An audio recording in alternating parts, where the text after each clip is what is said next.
Hello and welcome. We start in Europe, where Ukraine has been battered by one of the worst drone and missile barrages from Russia since the start of the war. Ukraine says Russia fired hundreds of drones and missiles at Kyiv and other cities in a 12-hour assault that left 4 dead, including a child. The night sky over Kyiv lit up as air defences intercepted wave after wave of drones and missiles, but many slipped through, leaving fire, smoke and destruction behind. Ukraine's military said nearly 600 drones and 48 missiles were launched in total by Russia. The strikes didn't just rattle Ukraine, but also the neighbouring Poland, a NATO ally. Poland scrambled fighter jets to secure its skies, closing airspace in the southeast, and amid fears Moscow's drones could drift into NATO territory. In Kyiv, homes were blasted apart, windows shattered, roofs torn off. One family said they were asleep when 2 missiles landed seconds apart. A child's bedroom, now covered in glass, shows just how close they came to losing everything. Another resident described being thrown to the floor by a blast wave as her daughter slept next to her. Paramedics rushed to treat children and the elderly as families picked through the rubble of their homes. Look, if you have a look at the floor, you will see that all windows were shattered. There are a lot of glass shards. Honestly, we were lucky. Blackout curtains saved us as they withheld glass shards because they were designed to be thick.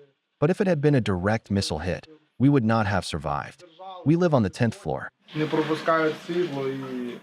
I woke up and went to the entrance door, and at that moment I was hit by an explosion wave. Meanwhile, my boyfriend and my child were still in their beds. It was too late.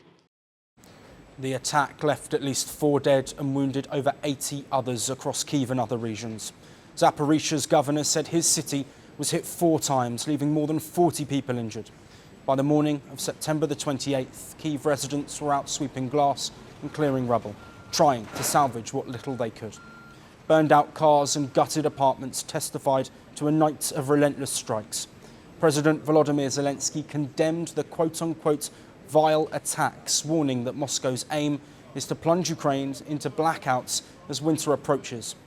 He called on Europe and the United States to step up sanctions and air defense support, claiming Russia is even using oil tankers to guide drones. We expect this week decisions from Europe concerning such pressure. At the least, a new sanctions package has to be launched. The 19th package. It is especially important that the sanctions hit hard on Russian energy commodities trade, on all infrastructure of the Russian tanker fleet. Moreover, there is now information from intelligence that the Russians are precisely using tankers to launch and operate drones, which are launched against European countries. This is just another reason why the Baltic Sea and other seas must be closed for Russian tankers, at least for the shadow fleet.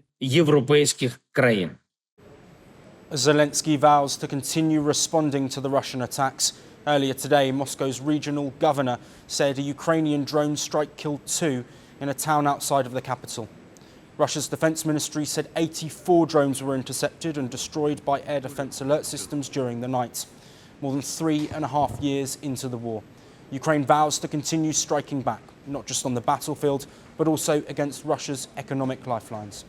For families in Kyiv and Moscow, the battle is far from more than devastating as they continue to rebuild lives, while the threat of strikes and attacks from either side persists day in and day out.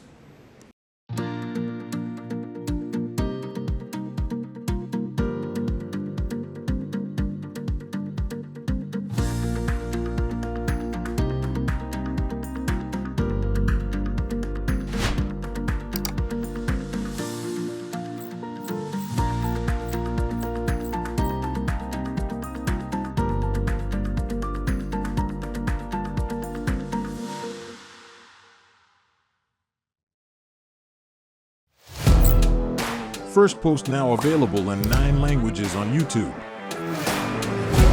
English, $36 trillion. French, Le FMI, comme German, Geschäftsführenden Direktor, Hindi, $30 trillion kakarjo.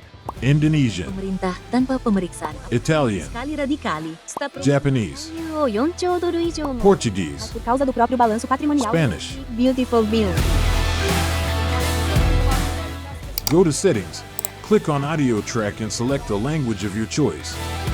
Be the first to know what's happening around you in your first language. Firstpost.